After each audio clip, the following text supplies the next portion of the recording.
नमस्कार दोस्तों, कैसे हैं आप? मैं हूं गौरव और ये है ट्रांसफॉर्मेशंस। रिसेंटली हुए बिहार में विधानसभा के चुनाव, जो कि 243 सीट्स पे विधानसभा के चुनाव थे, उनमें से लगभग 6,65,000 लोगों ने NOTA, none of the above जैसे ऑप्शन को चुनने का काम किया। अब ये नोटा क्या होता है? इसकी फुल फॉर्म होती है नन ऑफ द अबव। और 2013 में जो हमारा इलेक्शन कमीशन ऑफ इंडिया है, उन्होंने ये जो एक ऑप्शन है इंट्रोड्यूस किया कि जब भी आप वोट देने जाते हैं, भले वो केंद्र स्तर के चुनाव हो, भले वो किसी राज्य के चुनाव हो, उसके अलावा पार्षद या काउंसलर के चुनाव हो, या एक तरीके से और पंचायती राज इलेक्शन हो, उनमें से अगर आप जो भी कैंडिडेट्स खड़े हैं, भले वो किसी नेशनल पॉलिटिकल पार्टीज के हैं, स्टेट लेवल पॉलिटिकल पार्टीज के हैं, एज ए इंडिपेंडेंट चुनाव के लिए खड़े हुए हैं अपने नुमाइंदा बनने के लिए उस एरिया के लिए, अगर उनमें से आप किसी भी विचारधारा से, किसी पर्सपेक्टिव से या किसी को भी वोट नहीं देना चाहते, तो आप नोटा एज ऑप्शन चुन सकते हैं, नन ऑफ द अबव। अब देखिए, 6,65,000 लोगों ने लगभग लगभग बिहार में रिसेंटली विधानसभा में नोटा का ऑप्शन चुनने का काम किया। और उससे और ब्रॉडर बेसिस समझने की कोशिश करेंगे तो जब 2024 में भारत में जनरल इलेक्शंस हुए, जिसमें आगे चल के भाजपा और दो तीन पॉलिटिकल पार्टी की सरकार भी है फिलहाल केंद्र में, उसमें लगभग 64 लाख लोगों ने नोटा एज ऑप्शन चुना।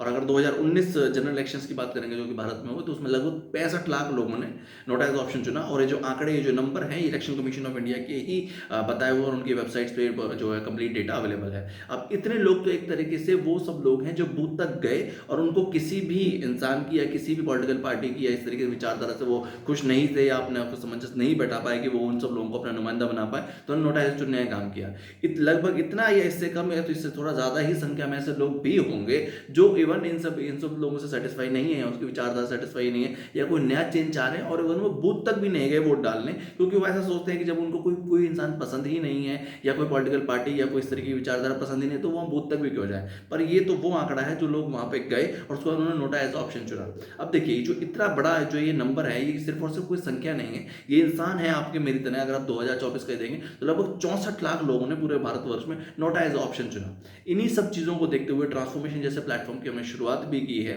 जो कि इस चीज़ में फोकस करता है कि समाज के, भले वो युवा हो, भले कॉमन सिटीजन हो, और उनके पास कोई विचारधारा, उनका पर्सपेक्टिव हो, और वो अगर पॉलिटिकल पार्टी एक तरीके से पॉलिटिकल सिस्टम का, इलेक्टोरल सिस्टम का, डेमोक्रेटिक सिस्टम का हिस्सा बनना चाहते हैं, तो वो आ सकते हैं अपने विचारधारा से, अपने विजन से, पर्सपेक्टिव से, क्योंकि एक स्पेस तो है ही। आज भी लाखों की संख्या में, लाखों के नंबर्स में लोग जो पुराने पॉलिटिशियंस हैं, जो पुरानी एक तरीके से ताना बाना है, पॉलिटिकल ताना बाना या ओवरऑल जो है पॉलिटिकल सेटअप है, इससे सेटिस्फाई नहीं है, और नए एक तरीके से आप ऑप्शन चुनने की कोशिश कर रहे हैं, या किसी नए विचारधारा वाले इंसान को जिसके पास प्रोग्रेसिव या एक तरीके से स्टेप वाइज मैनर का चेंज हो, या वो डेवलपमेंट ला सके, या इस तरीके के एक फेज मैनर में चेंज ला सके उस पर्टिकुलर विधानसभा से, या उस पर्टिकुलर एक तरीके से संसदीय क्षेत्र से, उसको चुनने की वो ऐसी उम्मीद रखते हैं। और ये नोटा के नंबर से यही सब दर्शाते हैं।